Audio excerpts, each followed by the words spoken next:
আজ ঘুম থেকে উঠে সাথে সাথে এই ভিডিওটা করতে বসেছি, কারণ হোয়াটসঅ্যাপ খোলার সাথে সাথে একই ধরনের প্রচুর প্রশ্ন। আজকে 31st ঈদ, পার্টি করতে যাব, অ্যালকোহল খেলে কতটা খাবো, কিভাবে খাবো, কি অ্যালকোহল ভালো এবং আমার পক্ষে ভালো কিনা, এই ধরনের একই ধরনের প্রশ্ন, তাই ভাবলাম ভিডিও করি।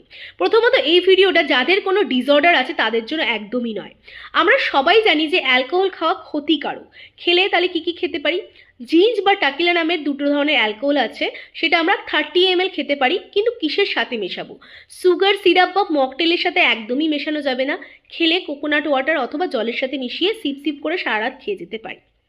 যারা ভাবছেন যে বুফেতে যাবেন, প্রচুর প্রচুর খাওয়া দাওয়া করবেন, অথবা যারা অ্যালকোহল খাওয়ার জন্য পার্টি করতে চাইছেন, তাদের জন্য আমি বলবো যে যাওয়ার আগে, পার্টিতে যাওয়ার আগে বাজার চলতে ইসবগুল 2 চামচ 1 গ্লাস জলে খেয়ে যেতে পারেন।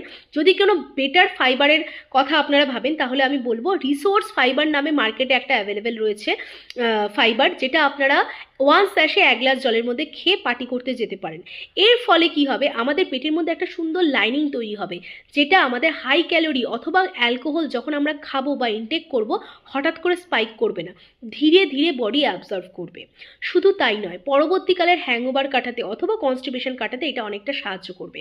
আর অবশ্যই পরবর্তীকালে যে ডিটক্স টিপসগুলো দিয়েছি সেগুলো করতে কিন্তু ভুলবেন না। So have some blast and enjoy.